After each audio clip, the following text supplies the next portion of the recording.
The first RAF squadron to equip with Spitfires, number 19, received its aircraft in June 1938, and a new shape was seen over the English countryside during those last months of peace.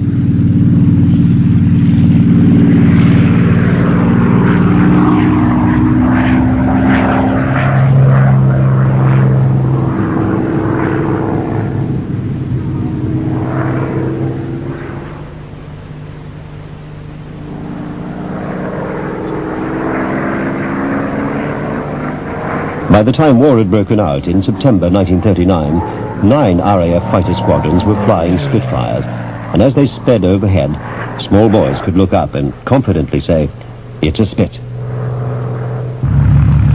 In early 1940, to train its airmen, the RAF made a film of the Spitfire's daily inspection routine, which fortunately has survived. A Mark I taxis in. The pilot's visibility from a Spitfire on the ground is severely limited by the engine. The airmen are required to guide the machine as it approaches the hangars and other parked aircraft.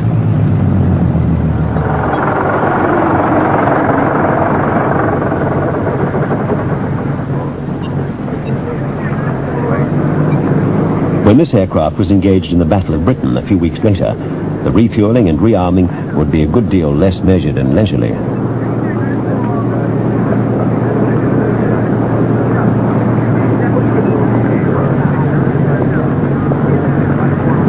After topping up the 84-gallon fuel tanks, the Spitfire is manhandled into a hangar. In 1940, operational fighters would have been serviced on the airfield, only going into the hangars for major work. A number of skilled tradesmen are needed even for a daily inspection. They're all RAF servicemen, and at this early stage of the war, probably regulars who'd been trained on biplanes. An airframe rigger tests the wheel brakes, which are operated by compressed air at 200 pounds per square inch. The fabric-covered tail control surfaces, the rudder and elevators, which the rigger tests for full, free and correct movement. The ailerons, too, are checked. It was not unknown for these vital controls to be connected in reverse after major overhaul. The rigger is operating the elevator trim wheel. This secondary flight control moves small trim tabs on the elevator, which enable the pilot to adjust for hands-off flight, compensating for nose or tail heaviness as the power changes.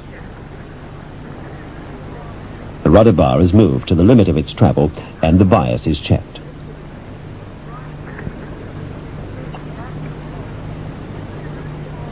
The Spitfire 1's landing flaps, like the brakes, are operated by compressed air and can only be either fully down or up.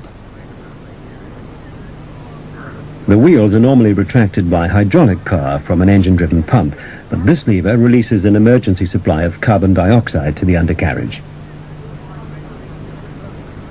The radio on early Spitfires was tuned mechanically by a cable linkage from this control box. This Spitfire is fitted with the TR-9 HF radio, which was standard throughout the Battle of Britain. Many TR-9s were fitted with pipsqueak, an automatic timer which switched on the transmitter for 14 seconds in each minute to enable DF stations to track individual aircraft. HF radio was to remain in service until late in 1940, when a VHF set, the TR-1143, was issued.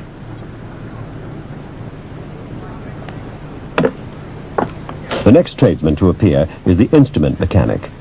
A pilot's life depended on his instruments.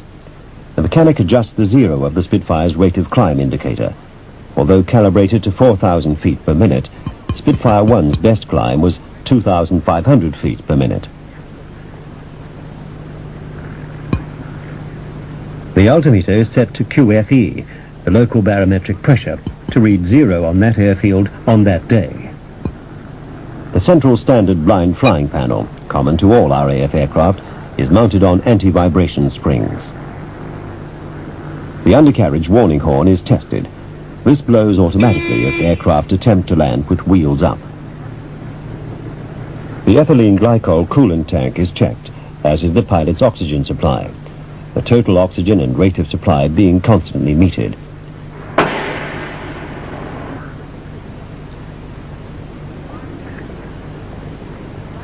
Once oxygen became a standard fitting, it didn't take long for aircrew to discover that a few deep breaths of it were an instant cure for a hangover. The mechanic checks the time, adjusts the clock and winds it.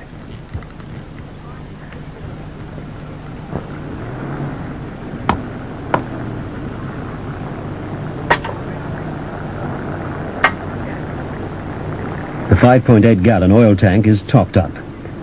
Another airman cleans and checks the undercarriage well.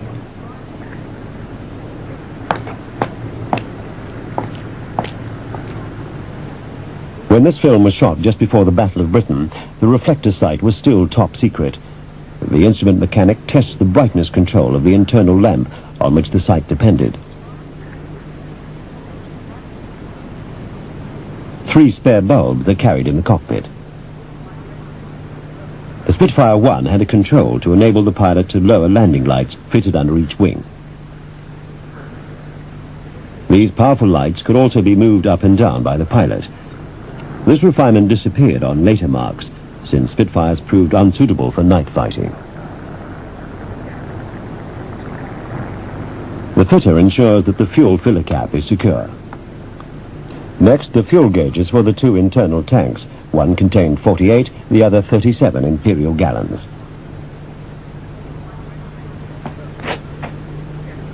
The airman then checks and cleans the engine radiator intake.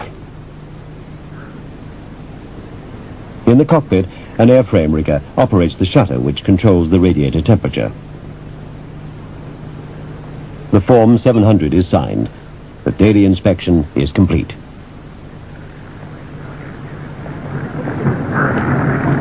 This Spitfire bears the code of number 609, West Riding Squadron. 609 was to be heavily engaged in the Battle of Britain, based at Middle Wallop and Warmwell. This unique film was shot in early June 1940 at number 6 Maintenance Unit, Rise Norton. The Spitfire is pushed past a parked Miles Master trainer and an early Hurricane onto the large grass airfield.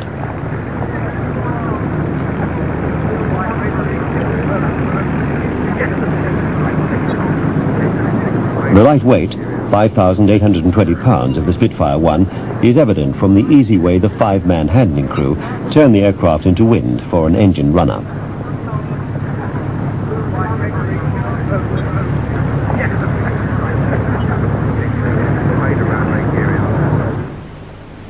The Spitfire required 2,400 rounds of 303-inch ammunition for its 8 Browning guns. The belts are made up with either armor-piercing, incendiary or ball ammunition. The last 25 rounds were usually tracer to warn the pilot he was running out. Each gun had a 300-round belt which was loaded into a box magazine. As soon as the fighters landed after action, as soon as the propellers stopped turning, the ground crews were at work.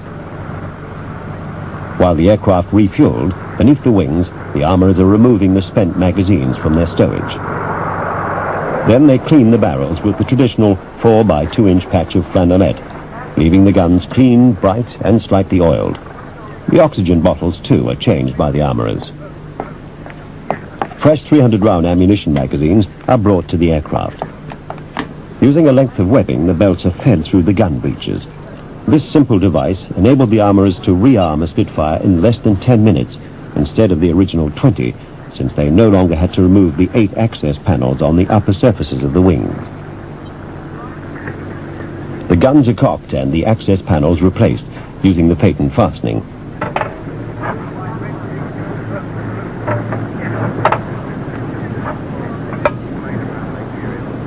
As any ex-armourer or rigger will recall, not all panels went back as easily as this one. The Spitfire is now armed and ready to fight.